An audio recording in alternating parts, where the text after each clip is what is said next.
uma coisa profunda, não. É apenas um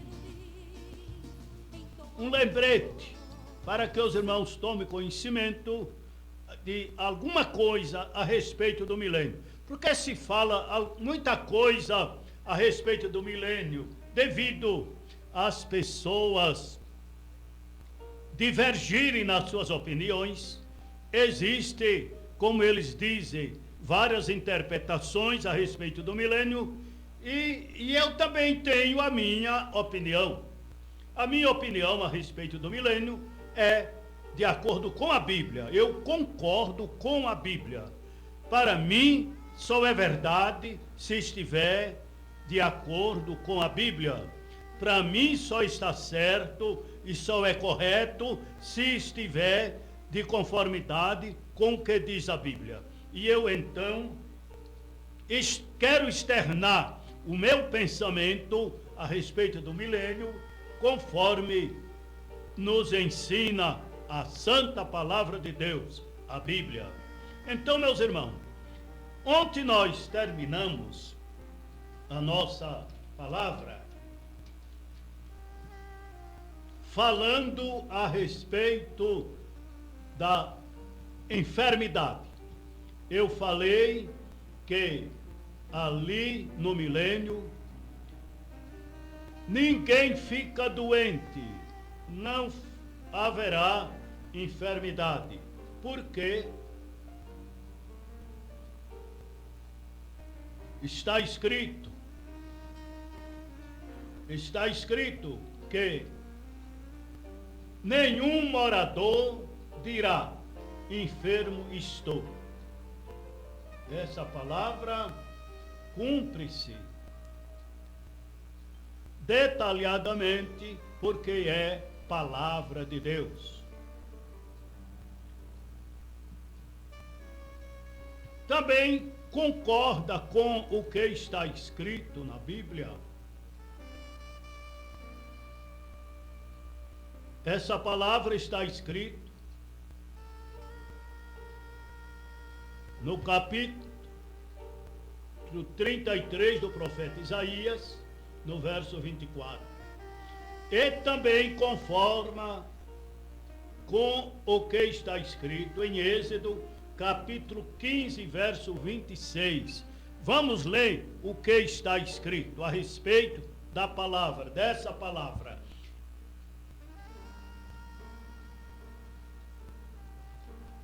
Vamos ler em Êxodo, capítulo 15.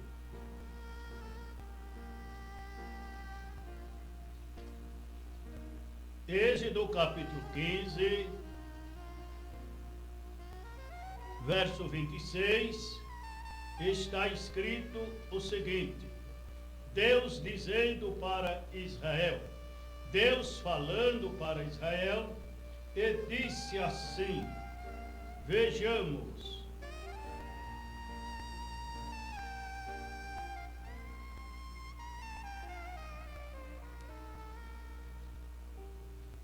se vós atentardes à voz do Senhor, teu Deus, e obrares o que é justo diante dos seus olhos, e inclinares os teus ouvidos aos seus mandamentos, e guardares os seus estatutos, nenhuma das enfermidades porei em ti, das que pus no Egito, porque eu sou o Senhor que te sara.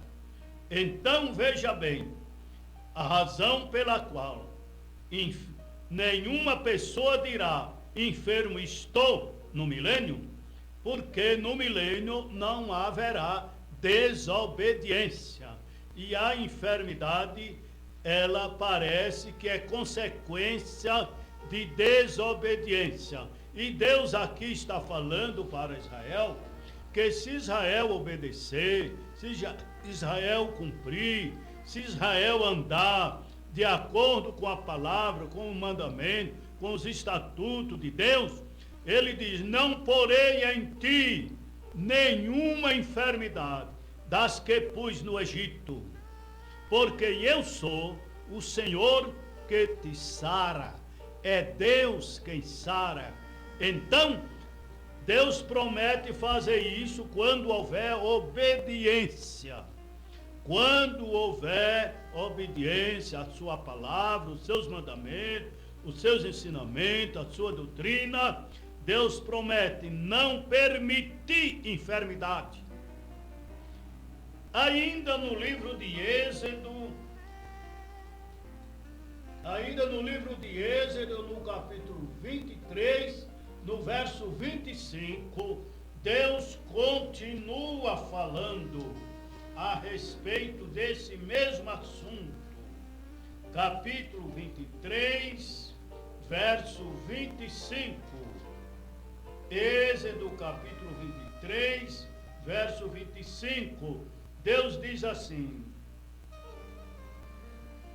servireis ao Senhor vosso Deus, e Ele abençoará o vosso pão e a vossa água, e eu tirarei do meio de ti as enfermidades.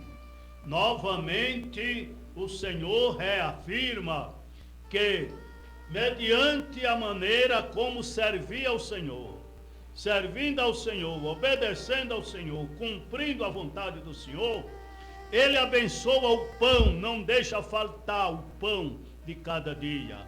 Ele não deixa faltar a água também para beber. E Ele não deixa também, Ele tira todas as enfermidades. Então, isso é bom a gente saber, irmãos, porque o povo de Deus, o correto era para que o povo de Deus fosse diferente do povo que não é de Deus. O servo de Deus não deveria sofrer o que sofre aquele que não serve a Deus. Não deveria passar pelo que passam os que não servem a Deus. Se nós passamos, é porque algum ponto de desobediência há em nossa vida. Pois, é claro, reconheço que ninguém é perfeito. Ninguém é perfeito. Não conseguiremos nos aperfeiçoar. Quem nos aperfeiçoa é o Senhor. Mas o que é certo é que tem muita coisa que depende de nós e é nós que temos que evitar de acontecer, evitar de fazer, evitar que as coisas aconteçam conosco, porque somos um povo diferente. Então, muitas vezes o crente sofre o que o pecador sofre, o que não é de conformidade com a palavra de Deus. Lá no livro do profeta Malaquias, está escrito uma palavra que diz assim: e vereis a diferença entre o justo e o ímpio, e entre o que serve a Deus e o que não serve. É para haver diferença. Precisa haver diferença entre o que serve a Deus e o que não serve. Muitas coisas que aquele que não serve a Deus passa, o que serve a Deus não passará. Dependendo da obediência, dependendo da maneira como a pessoa se conduz diante de Deus. Então, entendemos que no milênio não haverá enfermidade. As pessoas vivem a vida feliz e até está escrito que a idade das pessoas será aumentada. Nós vamos chegar lá outro dia, talvez hoje não. Muito bem, meus irmãos. Então, nós hoje vamos meditar a respeito da preparação para começar o milênio. Irmão, sabe que para começar o milênio precisa vai dar uma mão de obra grande para Deus e para Jesus. Por quê? Porque o mundo está sendo governado pelo anticristo. E haverá no mundo uma oposição muito forte a Deus, contra Deus, se opondo a Deus e a Jesus e aos judeus. Porque quem é contra o judeu é contra Deus. Quem é contra Deus é contra o judeu. Uma guerra contra o judeu é mesmo que ser uma guerra contra Deus. Então, quando uma nação se levanta contra o judeu, ela está se levantando contra Deus. E Deus defende o judeu. Deus defende a Israel. Israel é menina dos olhos de Deus, está escrito. Ninguém pode tocar em Israel, porque Deus defende. Ora, quem é que não defende os seus olhos? Experimenta você querer tocar nos olhos de alguém, para ver se a pessoa não defende. Assim é. Israel, está escrito que é a menina dos olhos de Deus. Quem tocar em Israel, Deus defende Israel. Então, está tentando tocar nos olhos de Deus. Muito bem, então vamos lá. Olha, no milênio não haverá falta de chuva para o lavrador.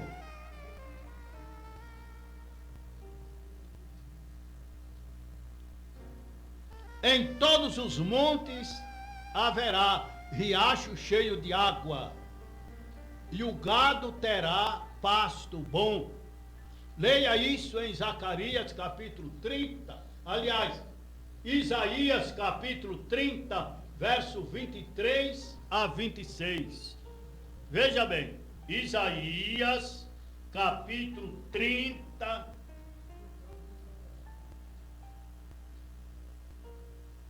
verso 23 a 26.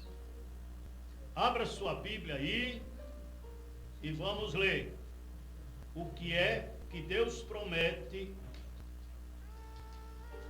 fazer no milênio. Capítulo 30, verso 23 a 26. Olha. Então te dará chuva sobre a tua terra e sobre os montes com que semeares a terra, como também pão da novidade da terra. Esta será fértil, a terra será fértil, cheia naqueles dias. O teu gado pastará em lugares largos e em pasto gordo.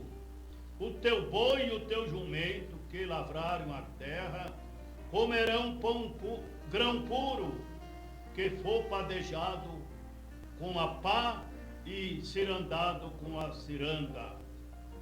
E haverá em todo o monte alto e em todo o outeiro elevado ribeiros correntes de água no dia da grande matança, quando caírem as torres. Então, veja bem que no milênio a chuva virá no tempo certo e haverá fartura para o lavrador e haverá pasto bom para o gado. Não é como é agora, como está acontecendo inclusive este ano. Eu fico admirado como é que alguém está ensinando que nós estamos vivendo no milênio, quando diz aqui que no milênio a chuva vem, a chuva é certa, e os montes, as terras, a lavoura produz as mãos cheias. E então diz também que até em cima dos montes haverá riacho cheio de água, e está escrito que o boi pastará em pasto gordo. E tem gente ensinando que nós estamos no milênio, e eu estou vendo o gado morrendo de fome. No interior de São Paulo e no Mato Grosso e em outros estados, está morrendo o gado de fome, falta de pasto por causa de falta de chuva.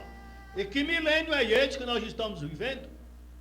Estão dizendo que nós estamos no milênio e está acontecendo as coisas contrário ao que diz a palavra de Deus que acontece no milênio. Então, irmãos, não creia nesse tipo de ensinamento. Vamos crer no que está escrito na Bíblia. Vamos crer na palavra de Deus. Vamos crer nas profecias da Bíblia, porque elas são verdadeiras e fiéis. São palavras inspiradas pelo Espírito Santo. Não vamos ficar dando crédito a pensamentos de pessoas que anulam a palavra de Deus para fazer valer as suas ideias. Então, veja bem que nós não estamos no milênio. O tempo que nós estamos vivendo agora não é o milênio, é completamente contrário ao que será no milênio. Vamos ler mais. Vamos ver agora a preparação que Jesus fará para começar o milênio. Nós vamos ler agora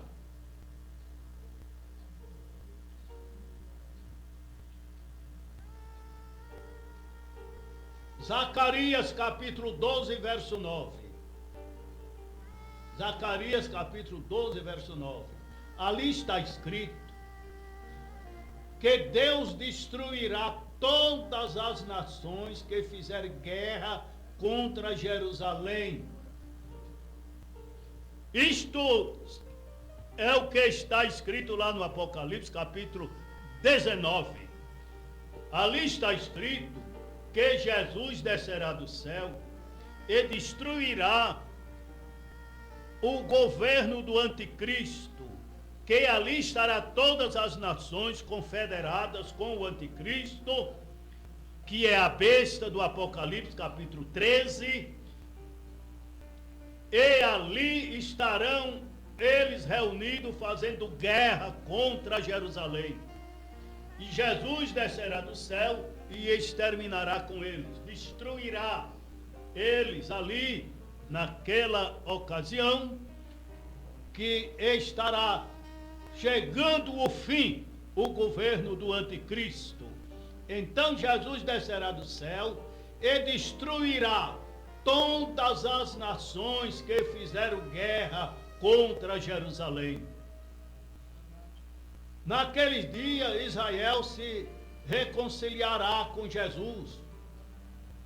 Isso está escrito em Zacarias capítulo 12, verso 10. Veja bem, Zacarias capítulo 12, verso 9, Jesus está destruindo as nações que fizeram guerra contra Jerusalém, contra o judeu.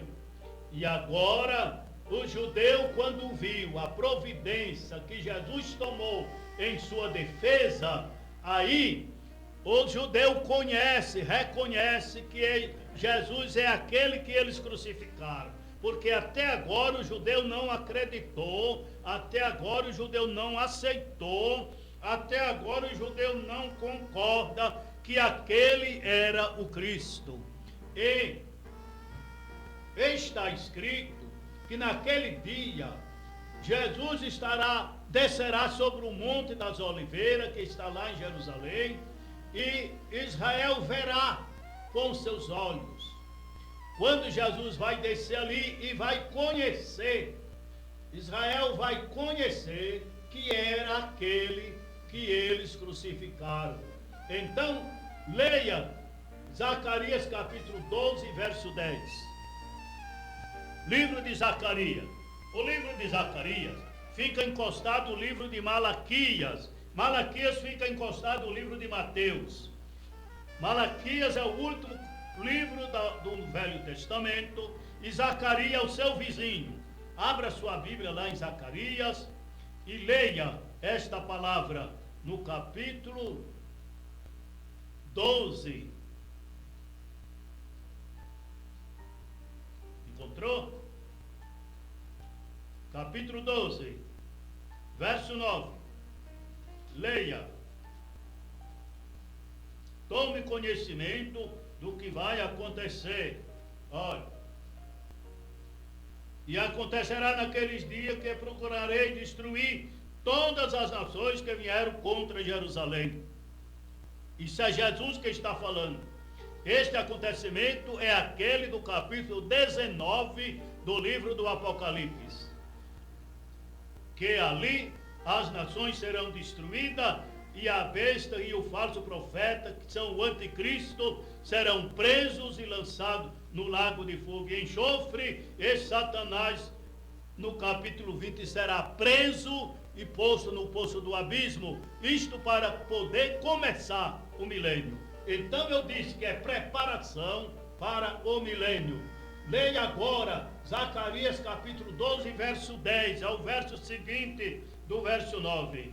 Verso 10, veja o que vai acontecer.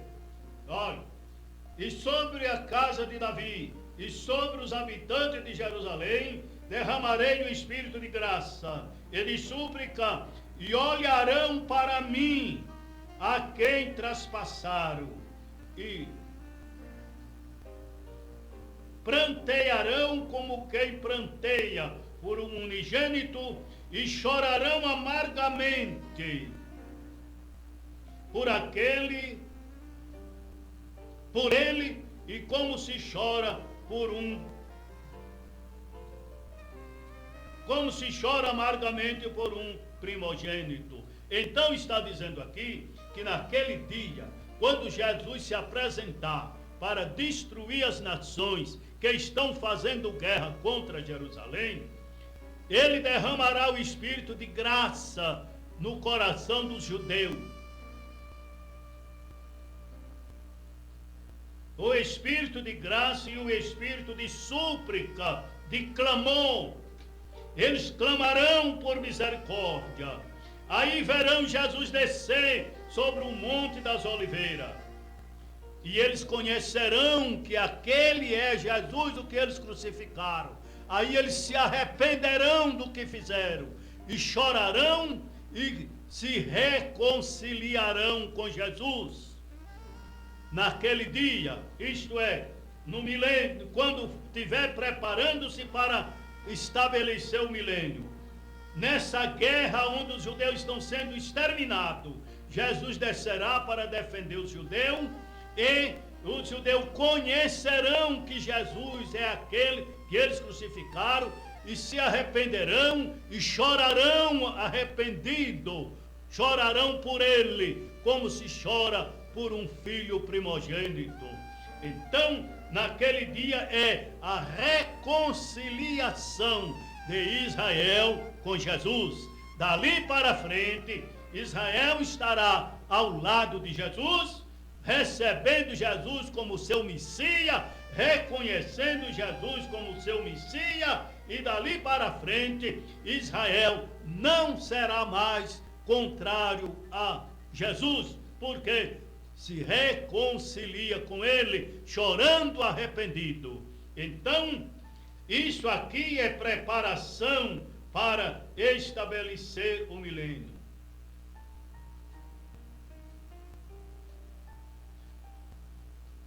Agora nós vamos ler em Zacarias capítulo 14, verso 2 a 5. Zacarias capítulo 14, verso 2 a 5. Leia, veja como está escrito. É no mesmo lugar que a Bíblia está aberta. Olha, porque eu ajuntarei todas as nações para pelejar contra Jerusalém, e a cidade será tomada, e as casas serão saqueadas, e as mulheres serão forçadas, e a metade da cidade sairá para o cativeiro, mas o resto da cidade não será expulso. O resto do povo não será expulso da cidade. E o Senhor sairá e pelejará contra estas nações, como no dia em que pelejou, no dia da batalha. Aí o caso agora é com o Senhor, o caso agora é com Jesus. Jesus entrou com providência em defesa a Israel, defendendo Israel, protegendo Israel, livrando Israel das nações que estão exterminando. Israel está sendo destruído, a cidade está tomada, está saqueada, as mulheres estão sendo forçadas e o povo está sendo destruído, mas Jesus chega na hora, porque eles clamam por Jesus, eles clamam por socorro, eles clamam por misericórdia, e Jesus aparece e entra em defesa de Israel. E então é o que está escrito: e o Senhor sairá a pelejar contra as nações, como no dia que pelejou, no dia da batalha. A defesa de Deus em favor de Israel.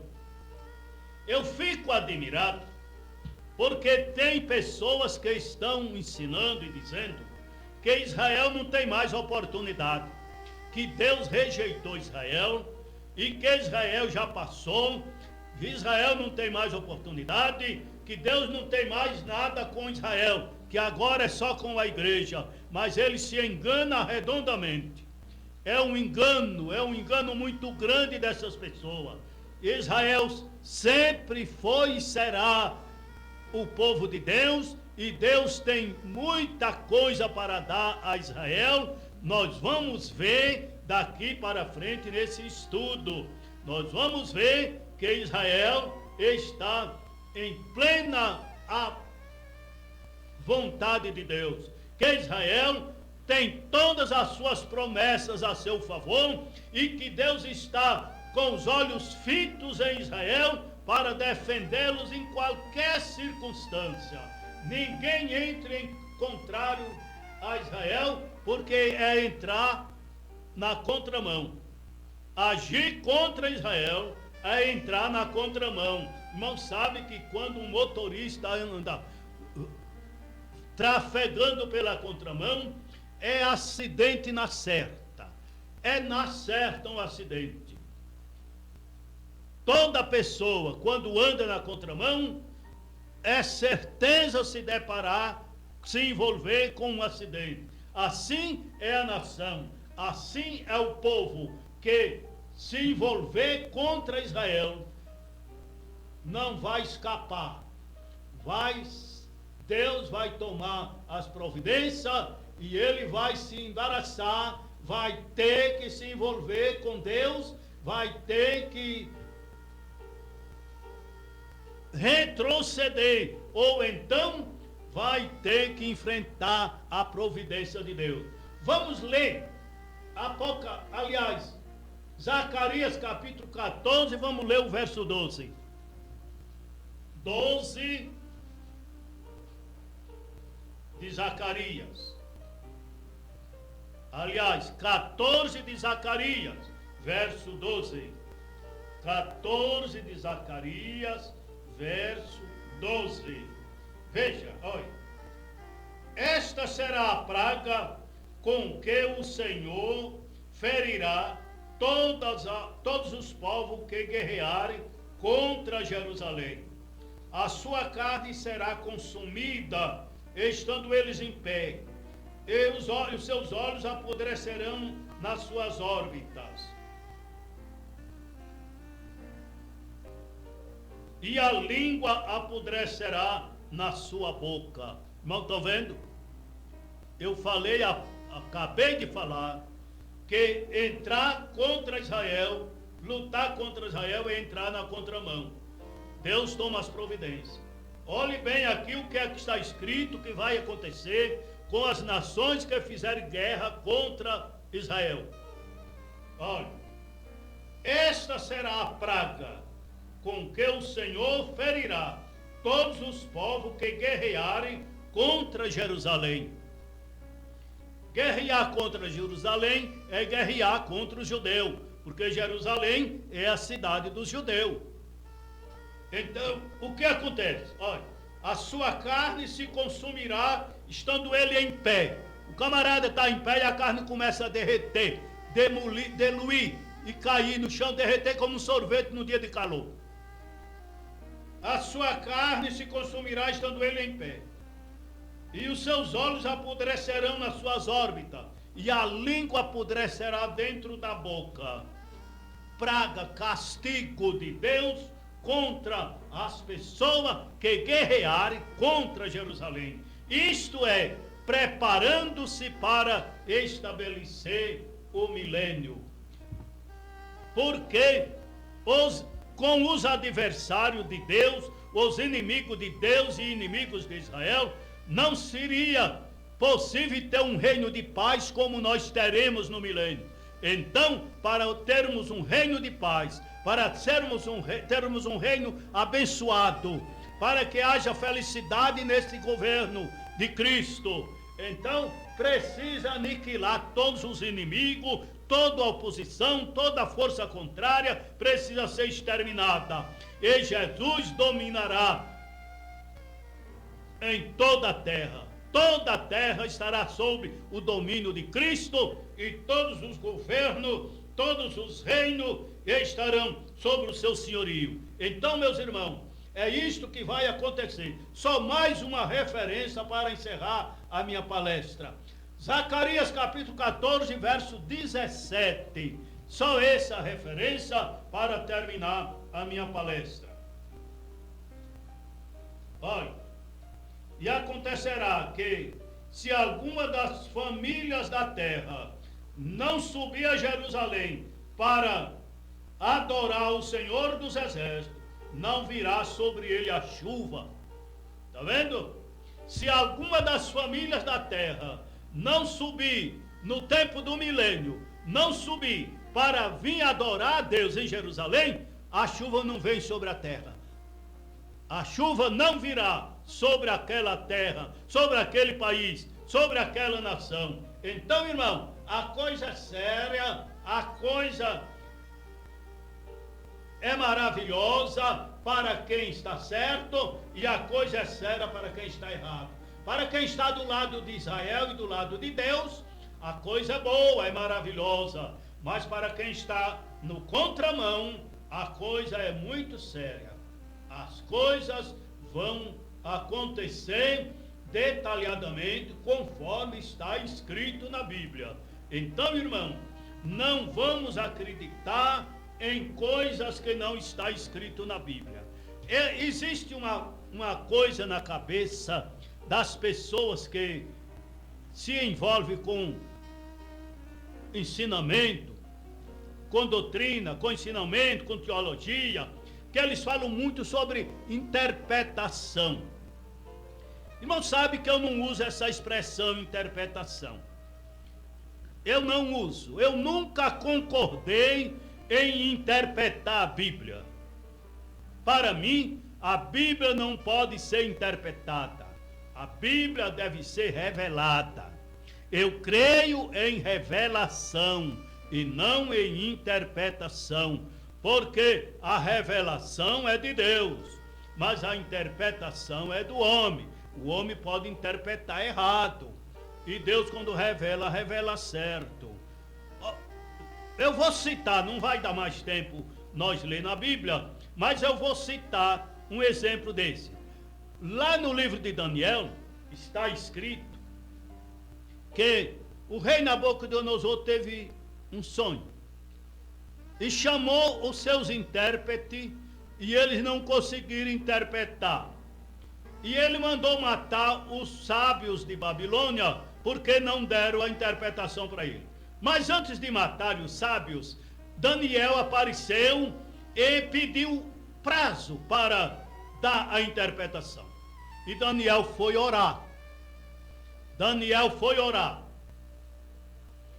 Daniel chamou seus companheiros e contou a história para eles. O perigo que estava sobre eles. O risco que eles estavam. Estavam no risco de morrerem juntamente com os sábios de Babilônia. E eles foram orar. E está escrito que quando eles estavam orando, Deus revelou a Daniel. Note bem, Daniel não foi interpretar o sonho de Nabucodonosor, não. Ele foi procurar a revelação de Deus. Deus revelou a Daniel o que significava o sonho do rei. Então, irmão, eu não sou muito favorável à palavra interpretação. Eu sou mais aderente à palavra revelação. Eu acho melhor as pessoas procurarem e buscarem a revelação divina, em vez de ser a sua própria interpretação.